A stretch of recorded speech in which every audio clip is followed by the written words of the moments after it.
you've received all kinds of awards in your life, but how does this one rank?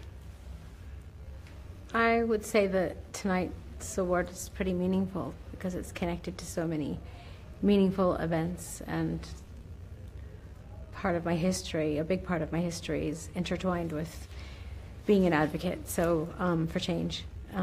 So it meant a lot to me because it's not superficial, and yeah.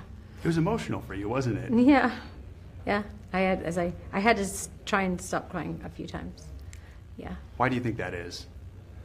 Because I have a lot of memories that, over the last over 30 years, and fighting for change and being in the trenches. There's I lived through a lot of painful moments and lost a lot of friends, and I kind of said it in the speech. It was not an easy journey, and when you look back and remember those things, and also remember the people that you love that you lost, and wish they were there with you, that sort of thing. Yeah. It's deeply personal for you, isn't it? Of course, but I don't know how to not write a deeply personal speech. Unfortunately, maybe. So many people have talked about the fact that years ago, when no one was supporting the gay community, you were not afraid to do that. Yep. Why was that?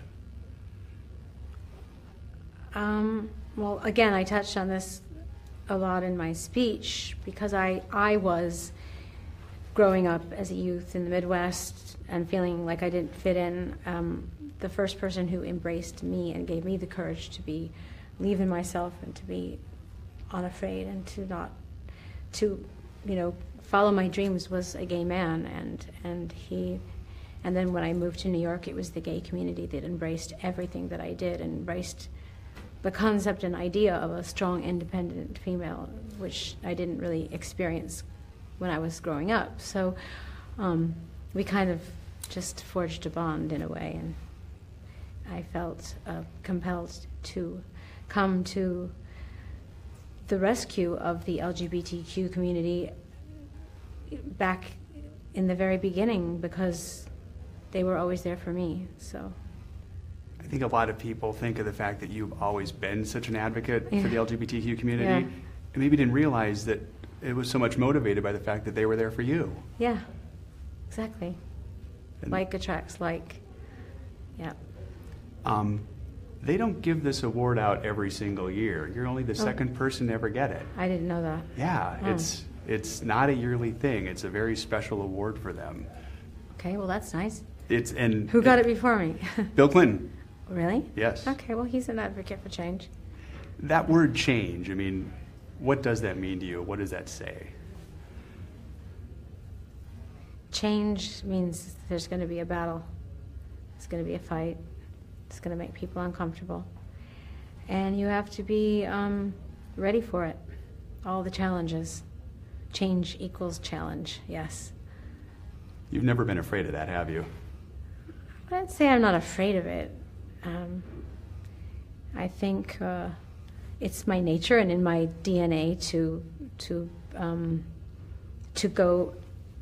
fight for the underdog, to go against the norm, to defy convention. That's just, I don't know where that came from. It's in my blood. But I think as I've gotten older and I have children, I do think a little bit more before I do things, before I act and speak. But I'm still a baller. That's it. Or what does Anderson call me today? A rabble rouser? Rebel and a rabble rouser. Yeah, that, yeah. Just a little tamer version of it, or? Well, I don't know if I'm tamer. Talk to my PR people. They're like, well, they'd like me to. I think they'd like me to be a little bit more careful. The work you do in Malawi, in many ways, is sort of an advancement of the work you were doing with the LGBTQ community, right? Yes, very similar. When you saw what was happening there, it sort of reminded you of bringing light to a dark place where people were not aware of what was going on, the urgency of the situation, the devastation of an entire country. And people like me didn't know what was going on.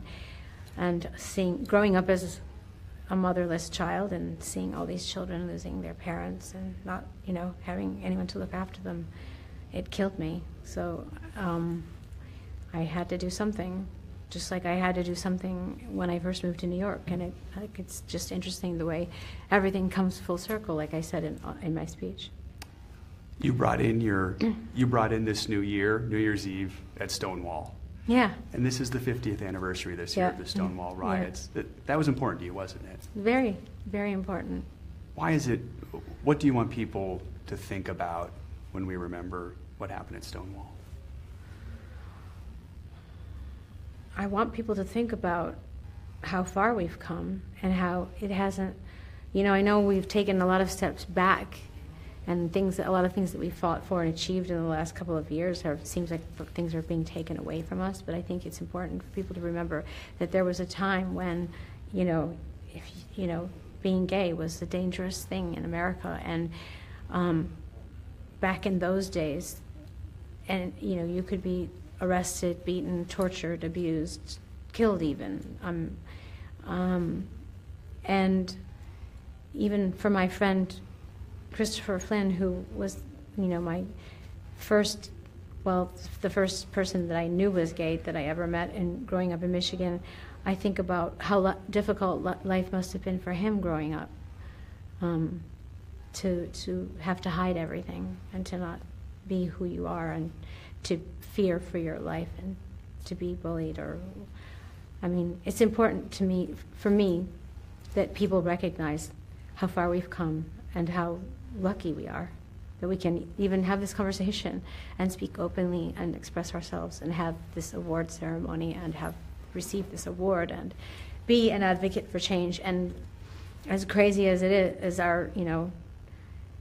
as things seem to be in our country right now, we still have a lot of freedom, and we should never take that for granted. Even still today, there's a large number of LGBTQ youth who attempt suicide. Yeah. A high murder rate, especially for trans women. Yeah. There's still a lot of work to do, isn't there? Oh my God, yeah. The fight is not over. That's why we're here. That's why we're talking. That's why I'm here. That's why this award means something to me. It's not trivial. It's not superficial. It's not a one-off. It's my life, and it's a fight for my life. And probably yours too. The song "I Rise" that just came out is being seen as sort of a Stonewall anthem for many people, yeah. right? Yes. It is a very anthemic song, yes. What does that mean to you? I rise? Yeah. That in spite of all the oppression, in spite of, all the freedom, expression that society as a whole or some individual might try to take away from you. People try to hold you down, stamp you out, make you afraid, intimidate you, no matter what. No one can take your soul, and that you have to find that authentic truth inside of you that keeps you going and helps you rise up. So, last thing I wanted to ask, in that room tonight, I feel like you sort of had everyone sort of wrapped around your finger. If there's one really message you hope they take away from what you said, what do you hope it is? To never give up hope. Yeah. To never give up. No matter what.